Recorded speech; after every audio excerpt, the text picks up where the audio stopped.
It's been a hot minute since I've done a Jehovah's Witness Caleb and Sophia video, but there's a new one that just came out. Sadly, it's just a trailer, but there's still some stuff to debunk in there, so let's take a look. Let's get into it.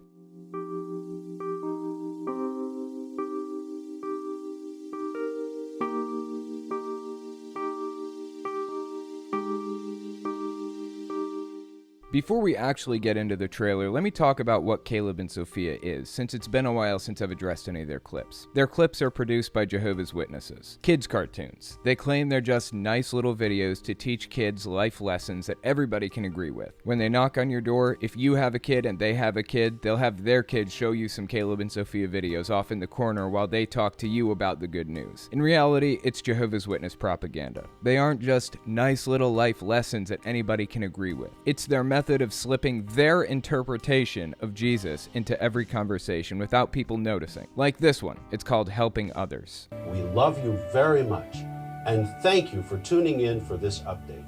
I wish we could help. Me too.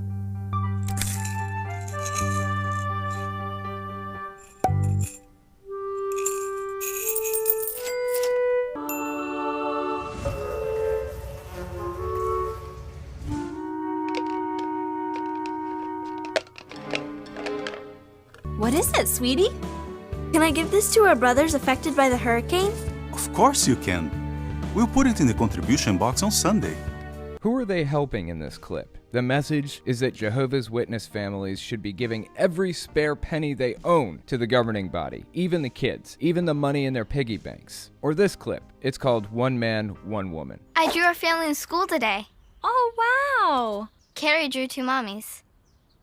She told me they're married to each other. My teacher says that all that matters is that people love each other and that they're happy. Well, people have their own ideas about what is right and wrong. But what matters is how Jehovah feels. At Matthew 7:13 and 14, it talks about the road leading to paradise. To get there, Jehovah says we have to leave some things behind. That means anything Jehovah doesn't approve of. Good messages for everybody, right? Categorize people into good and bad based on what their parents do. Sounds like a solid, loving message to me. Definitely no hint of hate or superiority in there. Now I know, that one's probably not fair, right? It's a little bit beyond fucked up. But what about this one? Be obedient to your parents. Caleb! Time for dinner. I just cleaned the house, so remember, take your shoes off. Okay, Mom. Caleb!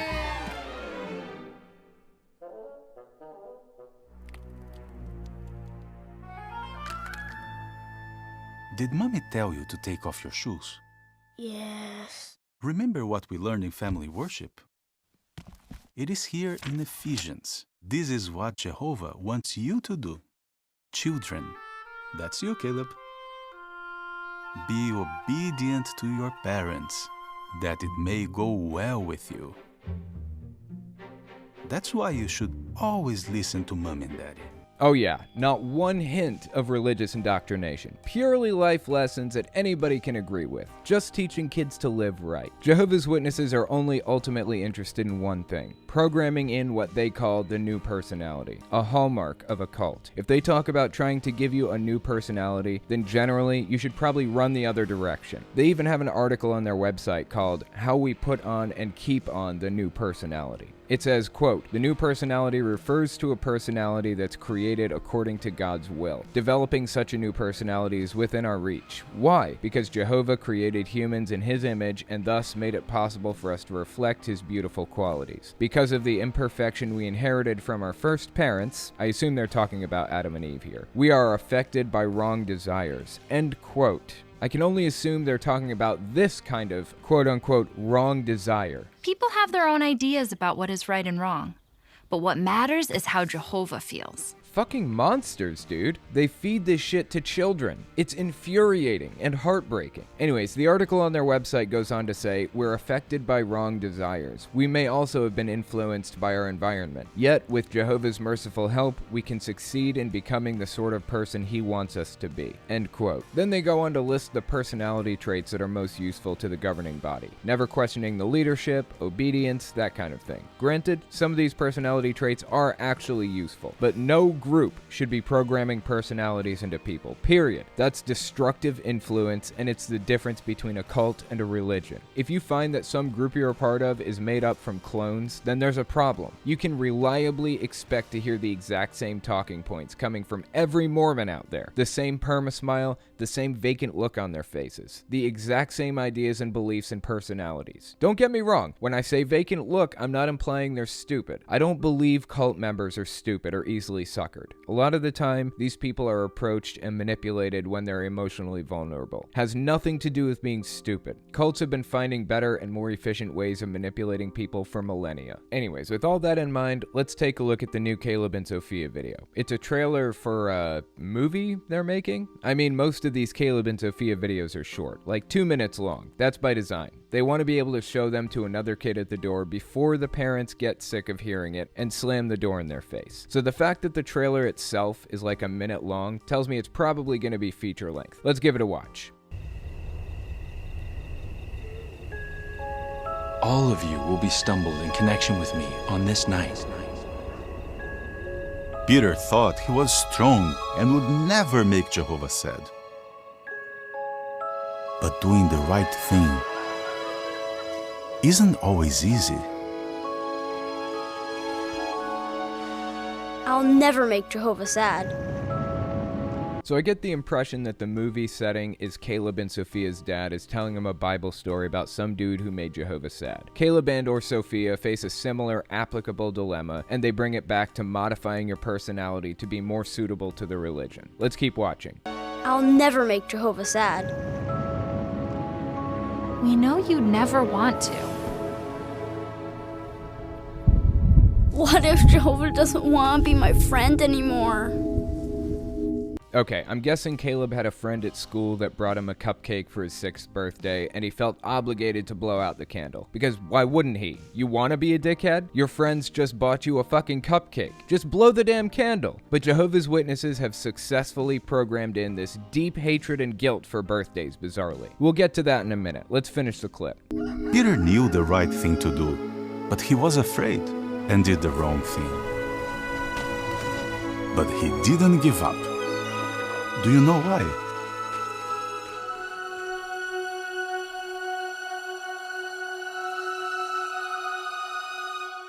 By the way, before we continue, I want to mention a couple of things. If you've heard this before, then skip forward 40 seconds. If you're on a desktop, hit the L key 4 times. If you like the work I do and you want to see me continue to do it, you can support me in a few ways. First, there's Patreon. That's probably the best way. But if you want to get something back for your support, you can check out my Teespring. I sell all kinds of shirts and stickers and stuff on there, so give it a look. I also just started a non-profit organization to help survivors of shunning at the hands of people like this: Jehovah's Witnesses, Mormons, and other cults. I have another YouTube channel called Apostate Refuge, which you can find in the description and pinned comment, and all profits from that channel go straight to the foundation. You can also check out the website, apostaterefuge.org. Now back to the video. Okay, based on the fact that I heard a rooster in the background, Peter knew the right thing to do. and the story is about Peter, I'm assuming the story they're telling is about when Jesus told Peter he'd disown him 3 times that night before the cock crowed, or something like that. Basically, it was right before Jesus was supposedly going to be hung on the cross, or the stake, as Jehovah's Witnesses believe, for some bizarre reason. And according to the Bible, he did. But if I remember correctly, he rectified the situation by the end of the story. So I'm assuming the clip is all about Caleb fucking up somehow in Jehovah's Witnesses' eyes, and the dad tells him he has to make it right like Peter did in the Bible, so he does, and he's back to being a perfect little Jehovah's Witness slave. That's their word for it, by the way, not mine.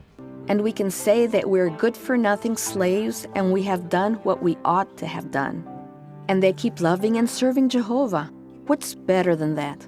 On that note, what's wrong with birthdays? If that really is what the story's about, which I'm assuming it is since we saw Caleb blow out a birthday candle, why do they give a shit? What reason could they possibly have for not celebrating birthdays? When I was little, I was given 3 main reasons. Let me see if I can get the reasons right before I actually look at the website. The first reason they gave to me is because it's pagan. I can't really track that back to reality. I have no idea if it's pagan or not. Lacking evidence, I'm going to assume they're completely full of shit. But either way, that's the standard answer they gave gave for basically every holiday. It's pagan. You aren't supposed to do pagan things. Even though wedding rings are a pagan tradition, and they have no problem with those. When specifically asked about why they don't care that wedding rings are pagan, the Watchtower Society basically said it didn't matter that much. There wasn't enough pagan influence to matter. Funny that that's the one exception to the rule. No matter how little pagan influence piñatas have, or Christmas trees, or toasting at weddings, or anything else, they still don't allow those for pagan reasons. Whatever. So that was the first reason they gave me for not celebrating birthdays. The second reason they gave me was because every time a birthday is celebrated in the Bible, somebody loses a head. Think John the Baptist. His head was a birthday present for King Herod. And the final reason they gave me as a kid for not celebrating birthdays was because it's like a form of self-worship. Why would you worship yourself? That's pagan and wrong. Although weirdly, they have no problem with wedding anniversaries. I guess nobody ever accused them of being consistent. Here's what their actual website says about it.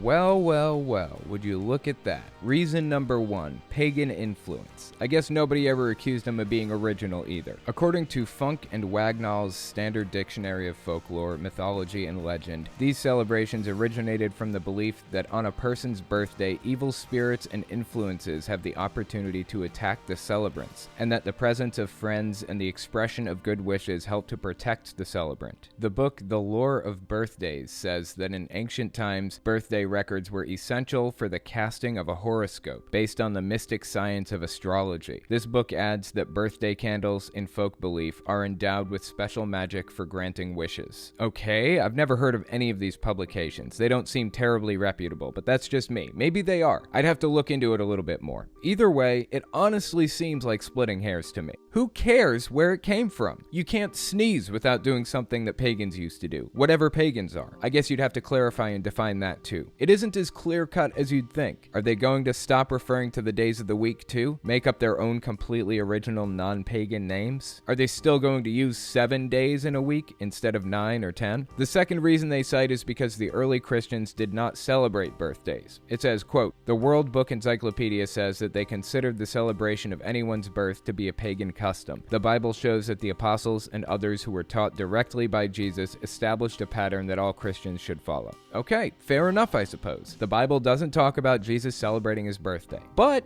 in all fairness, it didn't talk about the first 18 years of his life either. Should we just skip those years? You're born, you live to 1 year old, and then you start counting from age 30? We want to do exactly what Jesus did, right? We can't guarantee that he was alive through all that time, or that he counted those years of his life. Where'd he go? Why doesn't it mention it? Just to be safe, people should start counting their age from 30. The third reason they cite is the only commemoration that Christians are required to keep involves not a birth, but a death. That of Jesus. This shouldn't be surprising, for the Bible says that the day of death is better than the day of birth. By the end of his life on earth, Jesus had made a good name with God, making the day of his death more important than the day of his birth. End quote. I just want to take the opportunity to point out that Christianity was a death cult when it started. Seriously, think about it. Read what the Bible says. Read about the kinds of weird shit these people did. It was a serious, extremist death cult. Lots of sects of Christianity have calmed down. A lot, especially since the Enlightenment and the Reformation. But it was a death cult when it started. Anyways, I can't help but notice it says that Christians are required to commemorate death,